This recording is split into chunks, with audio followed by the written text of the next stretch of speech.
Have you ever had that feeling like the world just isn't making sense? Maybe everyone around you is just going through the motions and you just want to scream phony? Well, that really intense, sometimes isolating feeling of growing up, feeling like an outsider. That's exactly what we're jumping into today. Welcome to the deep dive. Today, our focus is on one of American literature's absolute classics, J.D. Salinger's The Catcher in the Rye.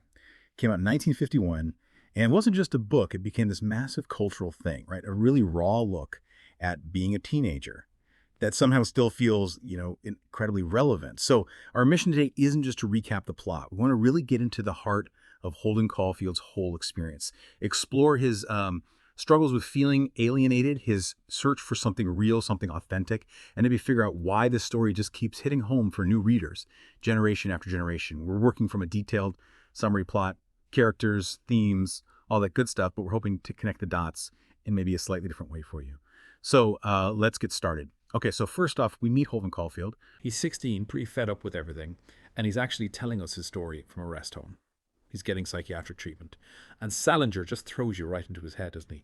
That conversational style, it's so immediate. What does that initial setup, his situation, his voice, what does that tell us straight away? Oh, it's absolutely crucial, isn't it? Salinger doesn't just, introduce a character. He pulls you right into Holden's world, inside his head from page one. And mentioning the rest home isn't just background info, it's a huge signpost, right? It signals this deep emotional distress, the breakdown he's had. We're hearing it all looking back, which gives it this raw, almost confessional feel. His expulsion from Pensy Prep, failing 4 classes out of 5, it's not just about bad grades. It feels more like a symptom, a sign of him refusing to play the game, refusing to engage with this world he sees as totally flawed. Yeah, that refusal to engage, that real contempt he has, it defines his whole outlook, especially towards what he famously calls the phony world of Pensy Prep. That word phony, it's almost synonymous with Holden himself. What exactly does he mean by phony? And how does Salinger use that to show us Holden's main conflict? Well, phony for Holden isn't just like an insult he throws around. It's his catch-all term for anything superficial, hypocritical.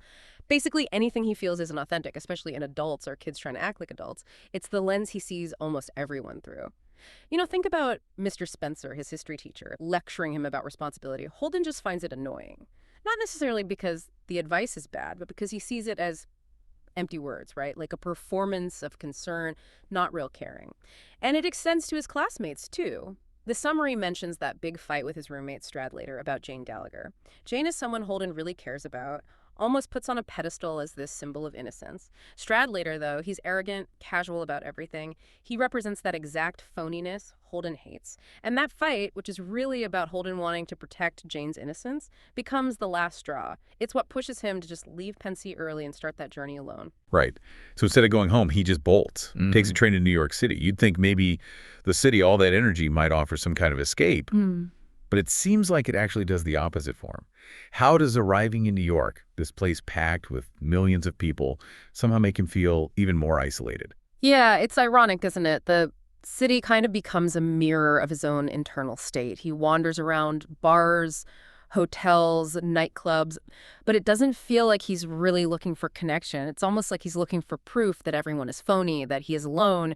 He tries talking to people, these awkward encounters, but they mostly just seem to confirm his worldview, that he can't really connect, take his date with Sally Hayes, that desperate idea he has, let's run away, live in a cabin, escape everything. It's not just a kid's fantasy. It shows this deep, deep longing to get away from what he sees as a corrupt world, this yearning for something pure, something real. And when Sally dismisses it as unrealistic, well, that just makes him feel even more misunderstood, more alone. And his time in New York is packed with these really intense, sometimes contradictory moments, right? They just expose how confused he is about people, about intimacy. Like he hires a prostitute, Sonny, but then he just wants to talk. And then completely differently, he has this really quite sweet moment with 2 nuns at breakfast, even though he's cynical about religion. What do these encounters, these contrasts, show us about the real Holden underneath all that cynicism? They're incredibly revealing moments, yeah. That encounter with Sonny the prostitute, it's so poignant. His wanting to talk, not to do what she expects, it says so much about his confusion over real intimacy versus just like a transaction. He seems to crave a genuine human bond, but he's maybe scared of it too. Or maybe he associates physical intimacy with the adult phoniness he hates, and then, yeah, the nuns. Despite a skepticism about religion, he connects with them. He sees them as genuine, unpretentious, kind qualities he rarely finds. He even gives them money. So these aren't just random things happening. They're little windows into his soul, right? Showing this conflict inside him, this deep desire for authenticity, clashing with his inability to find it where he expects. He's searching for something ideal, and the real world keeps letting him down. But amidst all the disappointment, there is one person he truly connects with, one person he seems to genuinely trust. He ends up sneaking into his parents' apartment, specifically to see his little sister, Phoebe. What makes Phoebe so central to his world? Why is she so important? Oh, Phoebe is everything to him, in a way. She's his anchor, she's smart, observant, and she has this kind of unfiltered honesty that Holden desperately wants but can't find anywhere else. She sees right through his act, you know? She knows he's in trouble, she worries about him. Unlike the adults who just lecture or dismiss him, Phoebe actually listens. For Holden, she represents innocence, hope, understanding. Everything he feels is being lost or corrupted in the adult world. She's the one pure thing he wants to protect. She's like a little beacon for him. And that leads us right to this really key moment, the moment that gives the book its title. Holden tells Phoebe about this fantasy he has. He wants to be the Catcher in the Rye. It's funny because it's not from some deep philosophy. It's from a line he misheard in a Robert Burns poem. What does that dream, that specific image, tell us about what Holden fears and desires most deeply? That dream, yeah, it's probably the most powerful metaphor in the whole book. It gets right to the core of his whole struggle. He pictures himself in this field of rye, right by a cliff, and his job is to catch kids if they start to run too close to the edge. So on the surface, it's clearly about wanting to preserve innocence, right? To stop children, especially Phoebe, from falling into the adult world he sees as so corrupt and phony. But if you dig a bit deeper, it's also about him wanting to protect himself, maybe. Protect himself from the pain of growing up, from losing his own innocence. And it's definitely connected to his grief over his younger brother, Allie, who died. Allie is forever frozen as this perfect, innocent kid in Holden's memory. So this catcher fantasy, it's kind of a projection of his grief, his inability to cope with loss and the messiness of life. He wants to save everyone from that fall. So as things get worse for him, he seriously considers just running away for good. And Phoebe, who always seems to know what's going on, she insists on going with him. But then there's this moment of, well, maybe maturity. Holden refuses. He realizes he can't drag her down with him.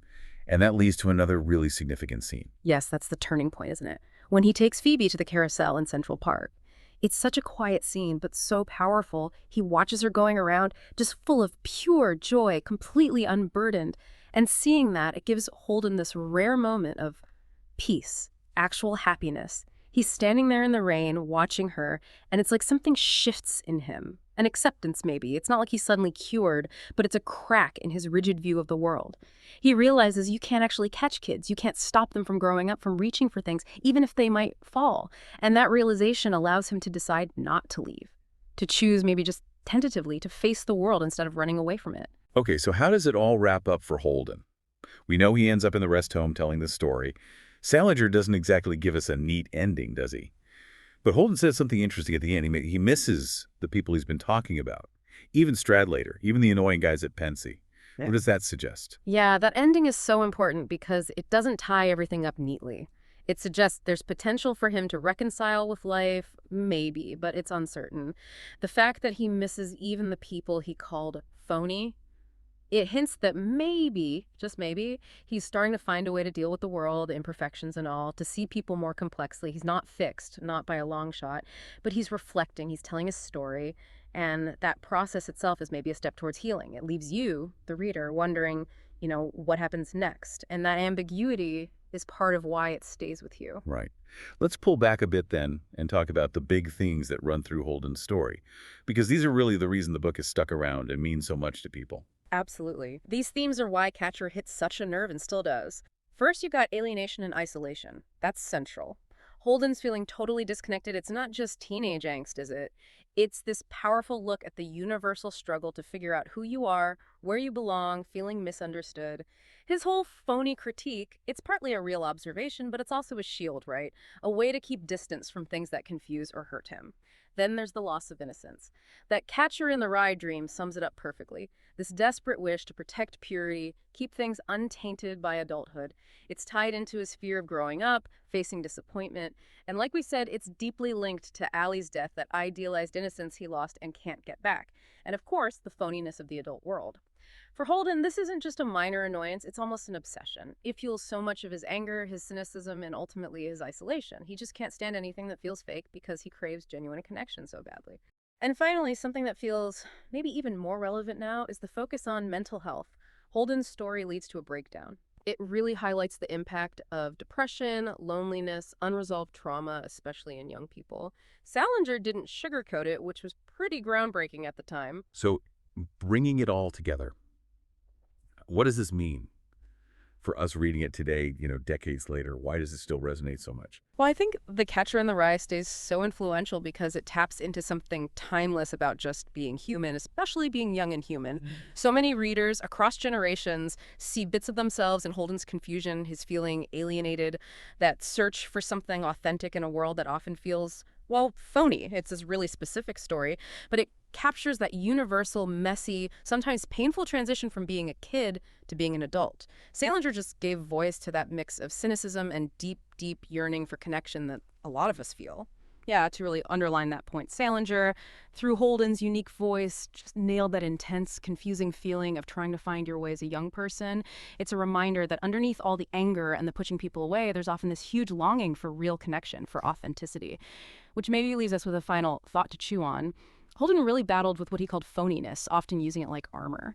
So in our own lives, how do we figure out what's genuinely authentic versus what's just superficial? And maybe even more importantly, how do we protect those real connections, those moments of simple innocence like Phoebe on the carousel that can actually bring us some peace in this pretty complicated world? That's a really great question to end on, a perfect way to think about this classic. Thanks, everyone, for joining us on this deep dive into The Catcher in the Rye. We hope it maybe sparked some new thoughts about Holden Caulfield and why his story still matters.